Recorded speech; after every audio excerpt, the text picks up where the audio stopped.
أعوذ بالله من الشيطان الرجيم.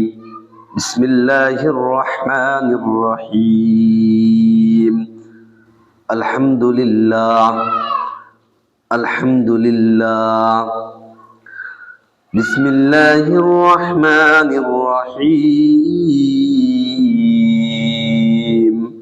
سبحان الذي أسرى بعبده ليلا من المسجد الحرام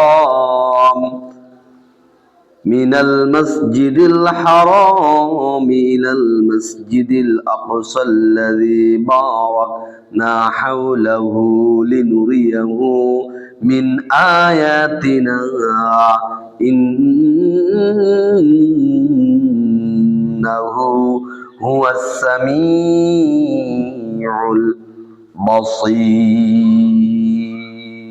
صدق الله العلي العظيم. আলহামদুলিল্লাহ। আল্লাহ তাআলার দরবারে লাখো কোটি শুকরিয়া আদায় জ্ঞাপন করি বলে আলহামদুলিল্লাহ। বিশ্বনবী জনাবে মুহাম্মদুর রাসূলুল্লাহ সাল্লাল্লাহু আলাইহি সাল্লামের প্রতি দরুদ পাঠাই বলি সাল্লাল্লাহু আলাইহি ওয়াসাল্লাম। আল্লাহ তাআলা সূরা বানী ইসরাঈলের ভিতরে বলেন, সুবহানাল্লাযী আসরা বিআবদিহি লাইলাম মিনাল মাসজিদিল হারাম ইলাল মাসজিদিল আকসাল্লাযী বারাকনা হাওলাহু লিনুরিয়াহু মিন আয়াতিনা ইন্নাহু হুয়াস সামিউল বাসীর। আল্লাহ তাআলা বলেন, পবিত্র তিনি যিনি নিয়ে গেছেন। আল্লাহ তাআলা হলেন পবিত্র।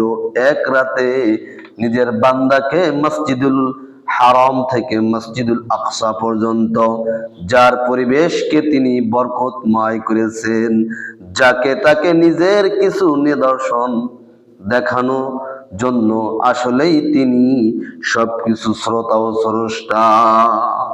আমার আল্লাহ তাআলা জনাবে মুহাম্মদুর রাসূলুল্লাহ সাল্লাল্লাহু আলাইহি ওয়াসাল্লামকে শবে মিরাজে নেয়ার উদ্দেশ্য আল্লাহ তাআলার কি নিদর্শন দেখানোর জন্য।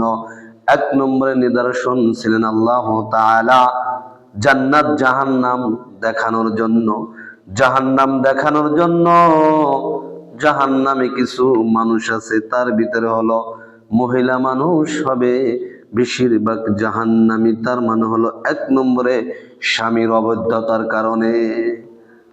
আমার রাসূল সাল্লাল্লাহু আলাইহি ওয়াসাল্লাম জিবরিলকে জিজ্ঞেস করলেন, জিবরিল বলো তো দেখি, মহিলা মানুষ কেন, নারী মানুষ কেন জাহান্নামে? সে বললেন, এই নারীরা হলো অশুকরিয়া করে, বেশিরভাগ স্বামীর শুকরিয়া আদায় করে না, কোনো কিছু পেয়ে শুকরিয়া আদায় করে না, বেপরদা চলাফেরা করে। এই কারণেই স্বামীর অস্বীকার, স্বামীর কথা হুকুম, স্বামীর জায়েজ কাজ না মানার কারণেই এই সমস্ত মহিলা যাবে জাহান্নামী, নাউজুবিল্লাহ। আমার রাসূলকে বলা হয়, আল্লাহ তাআলা বলেন, আপনি নিদর্শনগুলো তাদেরকে যা দুনিয়া যায় শোনাবেন, জানাবেন, জান্নাত জাহান্নাম দেখে এসি। তারপর কিছু কপাল পোড়া উম্মত আছে, এই দুনিয়ার বুকে জাহান্নামের ভয় শুনে আল্লাহ তাআলার কোনো ইবাদত বন্দেগী করবে না, তারা দুনিয়া নাফরমানি করবে। বলেন নাউজুবিল্লাহ। আল্লাহ তাআলা আমাদেরকে এই কথাগুলোর উপর আমল করার তৌফিক দান করুক। আমিন।